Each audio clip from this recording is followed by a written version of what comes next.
Brother ఇప్పుడు చెప్పండి, ఆంధ్రప్రదేశ్ రాష్ట్రానికి సంబంధించి రాజధాని విషయానికి ప్రస్తుతం ఏదైతే అమరావతి రాజధానిగా ఇప్పుడు ఉందో అక్కడ జరుగుతున్నటువంటి అభివృద్ధికి సంబంధించి కావచ్చు, ఈ మొత్తంగా రాజధానిపై నీ అభిప్రాయం అంటే ఏమంటావు? ఒక ఆంధ్రప్రదేశ్ రాష్ట్ర పౌరుడిగా మనకి రాజధాని ముఖ్యమండి. ఎందుకంటే విభజన తర్వాత ఇంతవరకు మనకి రాజధాని అనేది లేదు. 2014లో ఎప్పుడైతే రాష్ట్ర ముఖ్యమంత్రిగా చంద్రబాబు నాయుడు గారు పగ్గాలు చేపట్టారో ఆ రోజు మన రాష్ట్రానికి అమరావతి అనే పేరు పెట్టడం జరిగింది ఒక క్యాపిటల్గా. అలాంటిది 2019లో చూసుకుంటే ఒక దుర్మార్గుడు వచ్చి మన రాష్ట్రాన్ని ఎంత నాశనం చేశాడో మనం చూసాం అసలు. కాబట్టి ఒక ఆంధ్రప్రదేశ్ పౌరుడిగా మన భారతదేశంలో ఒక రాజధాని లేని ఒక రాష్ట్రం ఉందంటే అది మన ఆంధ్రప్రదేశ్. ఇప్పుడు కరెక్ట్ అయిన వేలో పెట్టేదానికి రాష్ట్ర ముఖ్యమంత్రి వారు, అదేవిధంగా పవన్ కళ్యాణ్ గారు మరియు లోకేష్ గారు ప్రత్యేక శ్రద్ధ పెట్టి మన రాష్ట్రాన్ని ముందుకు తీసుకెళ్తున్నారు. కాబట్టి మనకి అమరావతి అనేది రాబోయే రోజుల్లో ఒక గొప్ప నగరంగా రాష్ట్రమే కాదు దేశంలో ఒక అత్యంత రాజధాని అనేది అవుతుంది. ఇక్కడ అమరావతి అనే ప్రాంతమే రాజధాని ప్రాంతానికి కావచ్చు, రాజధానిగా ఉండడానికి అన్ని అర్హతలు ఉన్నాయనుకోవచ్చు. అంటే ఆ ప్లేస్ కానీ అక్కడ వనరులు కానీ ఇవన్నీ చూసుకుంటే ఇటు రాయలసీమ కానీ అటు కోస్తా మధ్యలో పెట్టడం అనేది ఒక గొప్ప విషయమే. ఇటుపక్క వాళ్ళకి అటుపక్క నుంచి రావాలన్నా లైక్ పోర్ట్స్ కానీ అన్ని విధాలుగా ఆ ప్లేస్ సెలక్షన్ అనేది కరెక్టే ఆయన చేయడం. అంటే అది మొత్తం కూడా భౌగోళికంగా మంచి పొజిషన్లో ఉందంటారు. ఆ ప్లేస్ ఎంపిక కూడా మీరు యాక్సెప్ట్ చేస్తున్నారు అంటారు అయితే? అవునండి. అంటే ఇప్పుడు గతంలో చూసుకుంటే గడిచిన 5 సంవత్సరాల్లో 3 రాజధానులు అన్నారు. ఒక ప్రాంతం ఆల్రెడీ మనకి వైజాగ్ లాంటి డెవలప్ అయిన ప్రాంతాలు ఉండగా మళ్ళీ అమరావతి మీద పెట్టుబడి పెట్టడం ఎందుకని చెప్పేసి కొంతమంది గత పాలకులు మాట్లాడినటువంటి సంగతి తెలిసిందే. దాని గురించి మీ అభిప్రాయం ఏమంటారు? వాళ్ళు చెప్తానే ఉంటారండి. ఇప్పుడు అమరావతి అనేది మనకి మెయిన్ స్పేస్ అనేది కావాలి, ఒక ఎకో సిస్టమ్ అనేది ఇంపార్టెంట్. ఇప్పుడు ఇక్కడ అనేది రైతులు వాళ్ళు ఒప్పుకొని ఒక రాజధాని కోసం మనకి అంత భూమి ఇచ్చారు అంటే ఒక న్యూయార్క్ నగరం లాగా మనం కూడా ఒక నగరాన్ని సృష్టించాలనేది చంద్రబాబు గారి లక్ష్యం అది. అందుకనే ఆయన అమరావతిని సెలెక్ట్ చేసుకోవడం జరిగింది. వైజాగ్ ఉంది కానీ అక్కడ అంత భూగోళం లేదు కదా, మనకి రాజధాని కట్టే అంత విస్తీర్ణం లేదు. అదే అమరావతి చూసుకుంటే మనకంత ఉంది. అంటే భవిష్యత్తులో అమరావతి కూడా అంటే ఉదాహరణ చూసుకుంటే పెద్ద పెద్ద నగరాలు మనకి ఎప్పటికీ హైదరాబాద్ కావచ్చు, చెన్నై కావచ్చు, అలాంటి నగరంగా మారే అవకాశాలు ఉన్నాయి అమరావతికి? డెఫినెట్గా ఉన్నాయండి. ఆల్రెడీ మనం చూసాం చంద్రబాబు నాయుడు గారు ఎలా హైదరాబాదుని హైటెక్ సైబరా సిటీని ఎలా డెవలప్ చేశాడు.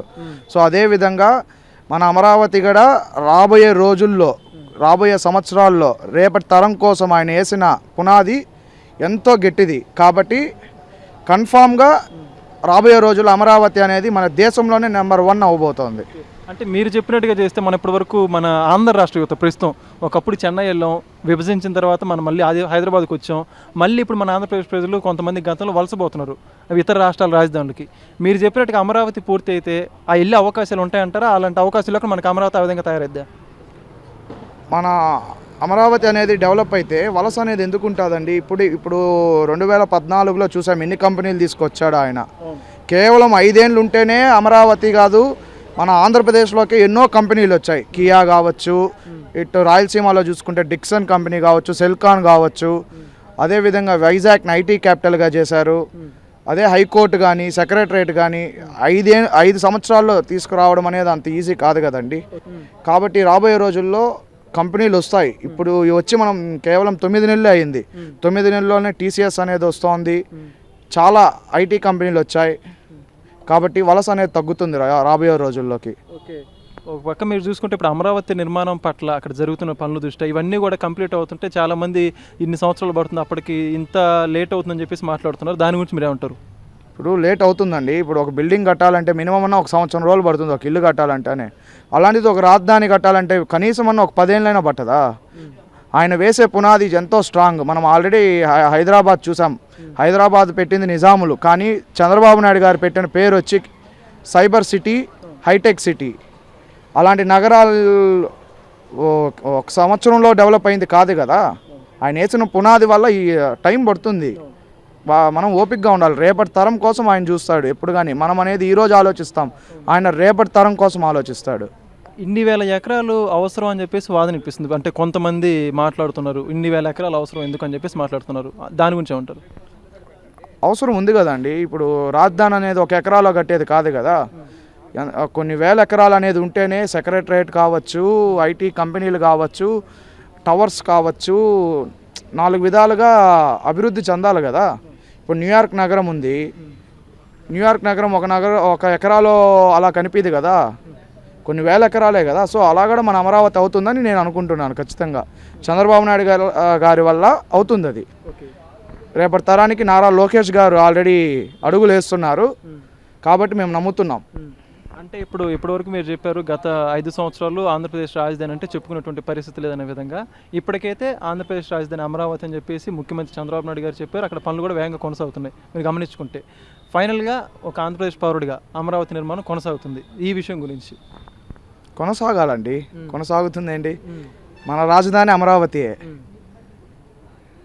ఇంకా భవిష్యత్తులో ఇంకా మీకు ఒక యువతగా మీలాంటి యువకులకు కావచ్చు భవిష్యత్ తరాలకు ఎటువంటి ఇబ్బంది లేదంటారా? రాజధాని విషయంలో కానీ, ఉపాధికి సంబంధించిన విషయాల్లో, కంపెనీల విషయాల్లో, అభివృద్ధి విషయంలో ఎటువంటి డౌట్ లేదండి. మాకు నమ్మకం ఉంది నారా చంద్రబాబు నాయుడు గారి పైన. అదేవిధంగా మా యువ నేత లోకేష్ గారి పైన మాకు ఎంతో నమ్మకం ఉంది. మరి ప్రభుత్వానికి ఒక యువకుడిగా రాజధాని నిర్మాణాన్ని ఈ విధంగా కొనసాగిస్తున్నందుకు, రాజధాని పట్ల ప్రత్యేకమైన శ్రద్ధ చూపుతున్నందుకు యువకుడిగా నువ్వేం చెప్పదలుచుకున్నావు?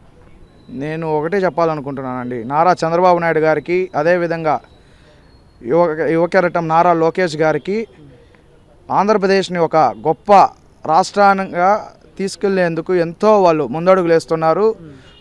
వాళ్ళ ఆలోచనల వెనుక మేము ఉంటామని తెలియజేస్తున్నానండి.